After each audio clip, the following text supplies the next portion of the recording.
नमस्कार। आकाशवाणी से प्रस्तुत है समाचार प्रभात।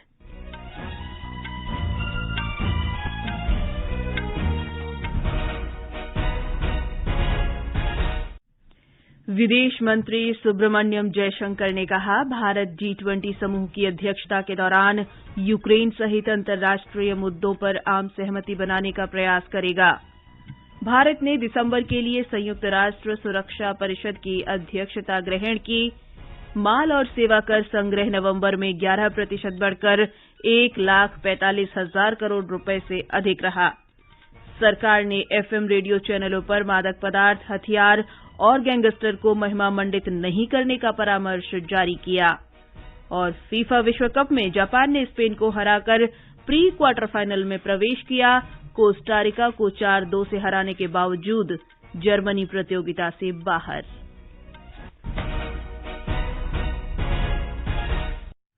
समाचार प्रभात के साथ मैं जागृति शर्मा।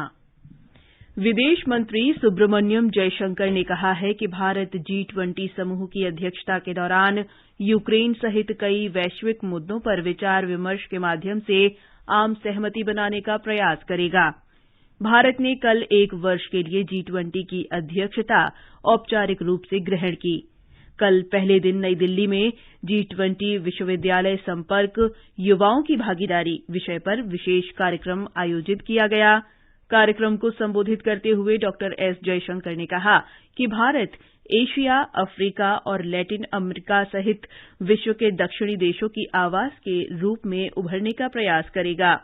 उन्होंने कहा कि भारत ऊर्जा और खाद्य सुरक्षा, स्वास्थ्य देखभाल और जलवायु संबंधी गतिविधियों जैसे मुद्दों को उठाएगा। The G20 presidency offers an opportunity to share our story with others.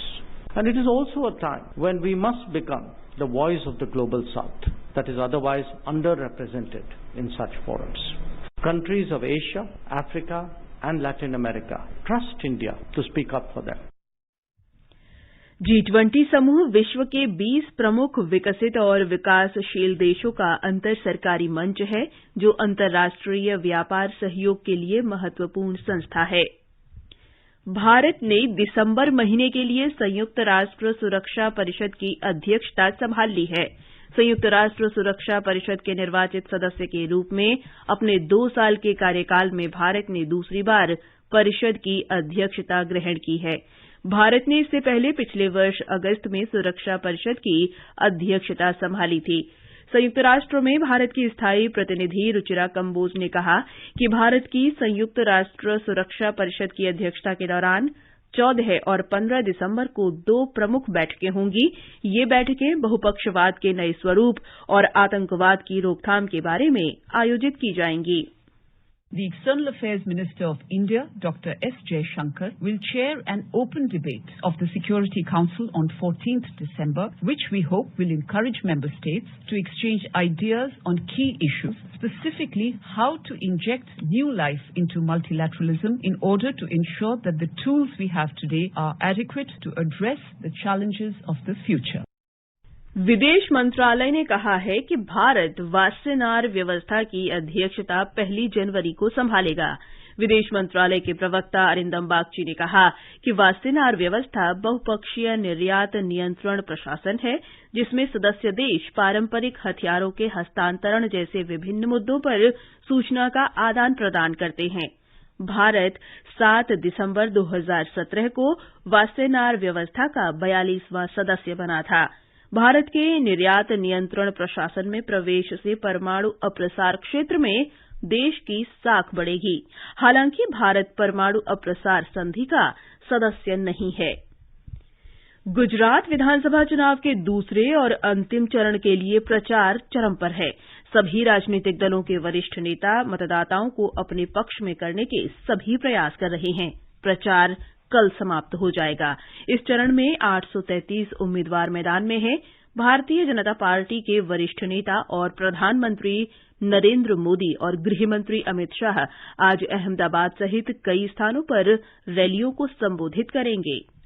सभी पार्टियों ने दूसरे चरण के प्रचार में अपनी पूरी ताकत झोंक दी है। कल अहमदाबाद में इस चुनाव का अब तक का सबसे लंबा रोड शो करने के बाद वरिष्ठ भाजपा नेता और प्रधानमंत्री नरेंद्र मोदी आज 4 रैलियों को संबोधित करेंगे। ये रैलियां कांकरेज, पाटन, सोजित्रा और अहमदाबाद के सरसपुर में होंगी। गृह मंत्री अमित शाह मेहसाणा, विजयपुर और अहमदाबाद में चुनावी रैलियां करेंगे और वडोदरा में रोड शो करेंगे। इसके साथ ही स्मृति ईरानी, पुरुषोत्तम रूपाला और गजेंद्र सिंह शेखावत की भी कई रैलियां प्रस्तावित हैं। दूसरी ओर कांग्रेस के प्रदेश अध्यक्ष जगदीश ठाकुर पार्टी उम्मीदवारों के हक में प्रचार करेंगे, तो वहीं आम आदमी पार्टी के नेता भगवंत मान और हरभजन सिंह भी वोटरों को लुभाने के लिए रैलियां और रोड शो करेंगे।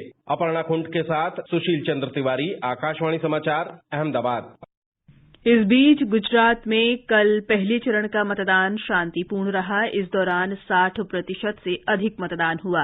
हमारे संवाददाता ने बताया है कि इस चरण में सौराष्ट्र, कच्छ और दक्षिण गुजरात की 89 सीटों पर वोट डाले गए। ये समाचार आकाशवाणी से प्रसारित किए जा रहे हैं।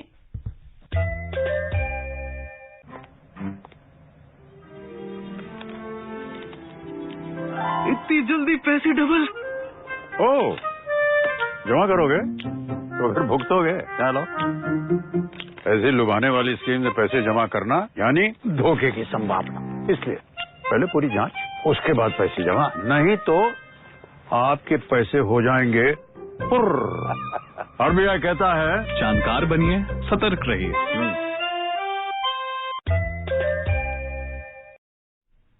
समाचार प्रभात में आपका फिर स्वागत है। पिछले महीने माल और सेवा कर राजस्व का संग्रहण 1,45,000 करोड़ रुपए से अधिक रहा। ये लगातार 9वां महीना है जब जीएसटी राजस्व संग्रहण 1,40,000 करोड़ रुपए से अधिक हुआ है।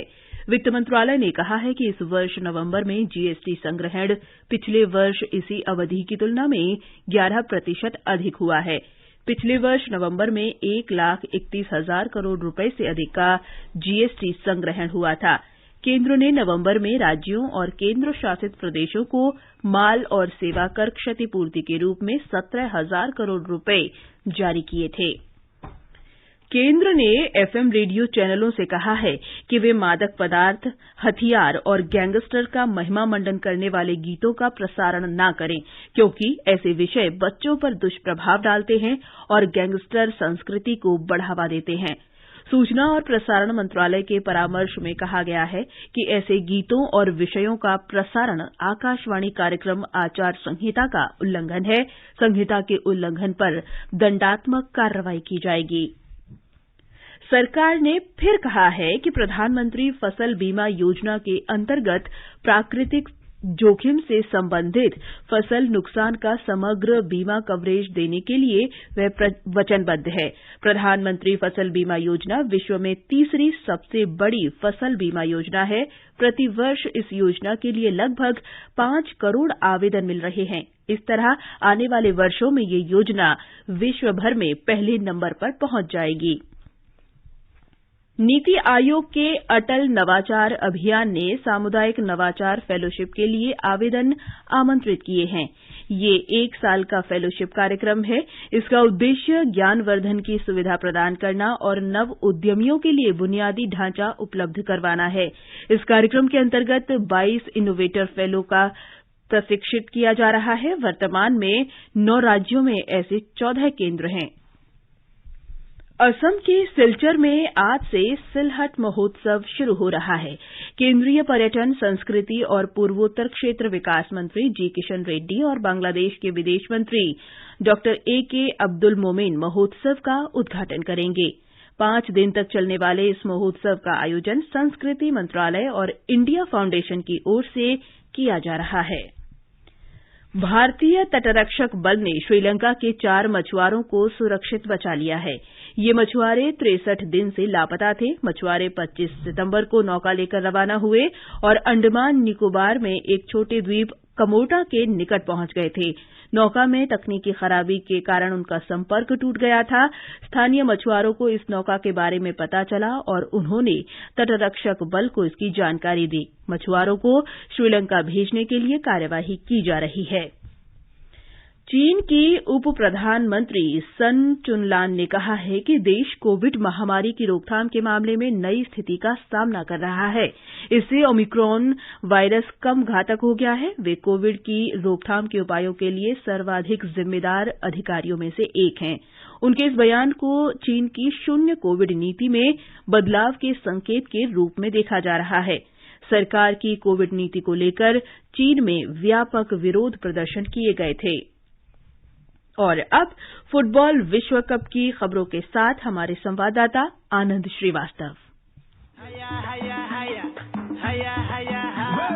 फीफा विश्व कप में रित्सु डुआन और आओ तनाका के गोल से जापान ने पिछड़ने के बाद शानदार वापसी करते हुए स्पेन को 2-1 से हराकर ग्रुप ई में शीर्ष पर रहते हुए अंतिम 16 में जगह बना ली। प्री क्वार्टर फाइनल में जापान का सामना क्रोएशिया से होगा। स्पेन ने ग्रुप में दूसरा स्थान हासिल करते हुए नॉकआउट चरण में जगह बनाई। अंतिम 16 में स्पेन और मोरक्को आमने सामने होंगे। उधर कोस्टारिका को 4-2 से हराने के बावजूद जर्मनी लगातार दूसरी बार विश्व कप के ग्रुप चरण से बाहर हो गया। इससे पहले क्रोएशिया के साथ गोल रहित बराबरी खेलकर बेल्जियम का सफर भी विश्व कप में समाप्त हो गया। इस मुकाबले में स्ट्राइकर रोमेलू लुकाकू को गोल करने के कई बेहतरीन अवसर मिले, लेकिन वो सफल नहीं हो सके। इस बीच मोरक्को ने कनाडा को 2-1 से हराकर 1986 के बाद पहली बार नॉकआउट चरण में जगह बनाई है। आज के मुकाबलों की बात करें तो ग्रुप एच में भारतीय समय के अनुसार रात 8:30 बजे दक्षिण कोरिया का सामना पुर्तगाल से और घाना का मुकाबला उरुग्वे से होगा। रात 12:30 बजे ग्रुप जी में सर्बिया का सामना स्विट्जरलैंड से और ब्राजील का मुकाबला कैमरून से होगा।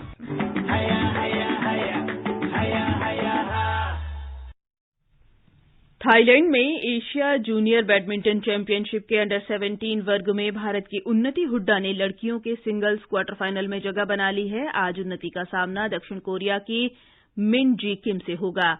और अब आज का मौसम। दिल्ली में मौसम साफ रहेगा। न्यूनतम तापमान 8 डिग्री सेल्सियस और अधिकतम 25 डिग्री सेल्सियस रहेगा।